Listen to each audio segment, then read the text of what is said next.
Сәлем достар, менің каналыма қош келдіңіздер. Маған тіркеліп, лайк басуды ұмытпаңыздар. Бүгін сіздермен өте керемет, тойымды әрі дәмді болып шығатын баклажан қосылған салаттың рецептісімен бөлісетін боламын. Менің каналымнан алыстамаңыздар, видеомды соңына дейін қараңыздар.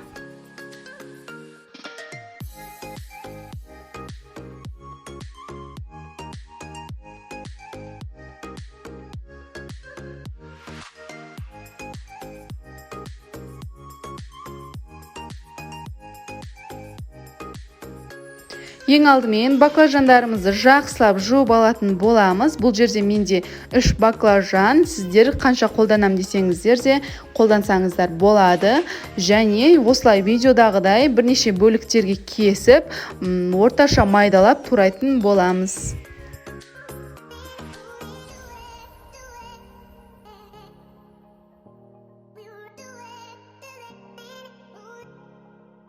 Баклажандарымызды турап алған соң салқын суға 15 минутқа кішкене тұз салып, баклажандарымызды салып қоятын боламыз. Ал енді қызанағымызды турайтын боламыз. Бұл жерде 4 бұрышты қылып турасаңыздар жақсы болады. Бұл жерде үлкен 2 қызанақ менде, сіздерде майда болса 3 қоссаңыздар болады.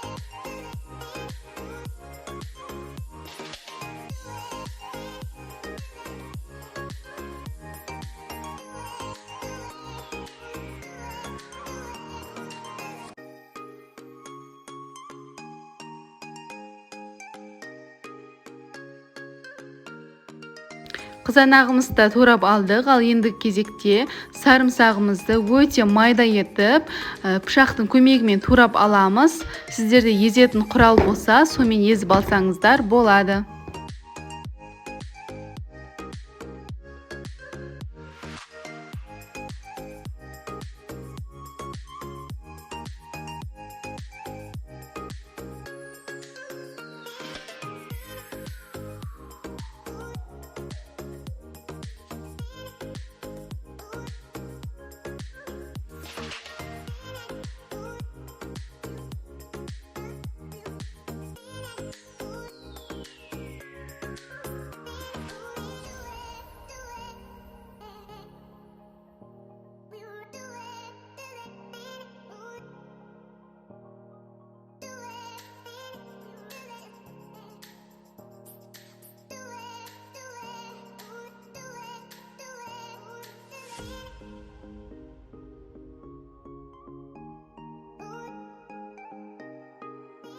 Біздің баклажанымыз суда 15 минут тұрды.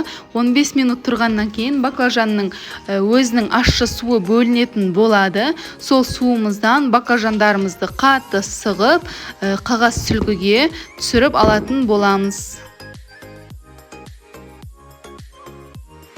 Осы кезде газымызге майымызды қыздырып алатын боламыз және баклажандарымызды қуырып аламыз. Бұл жерде мен баклажанды ұнға аунатып қуырдым. Сіздер олай жасамасаңыздар да болады.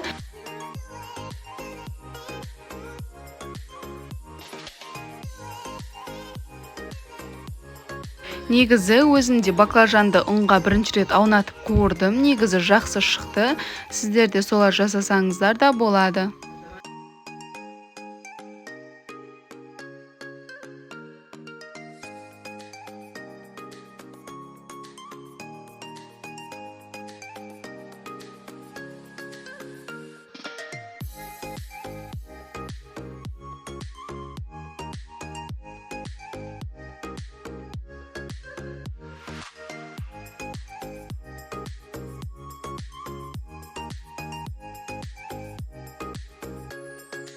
Қуырылған баклажандарымызды ыдысымызға салып, кішкене тұздап қоятын боламыз.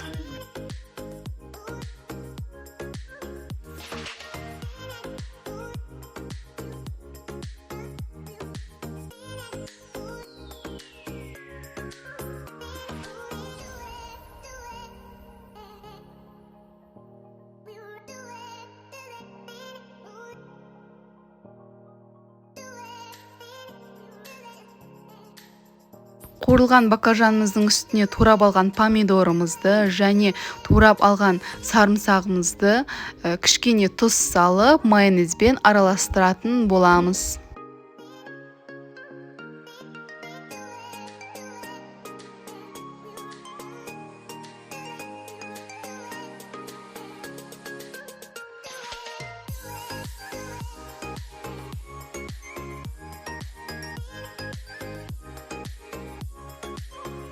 Біздің өте дәмді, оңай, ерекше салатымыз дайын болды. Астарыңыз дәмді болсын. Сіздермен болған Назым. Менің каналыма тіркеліп, лайк басуды ұмытпаңыздар.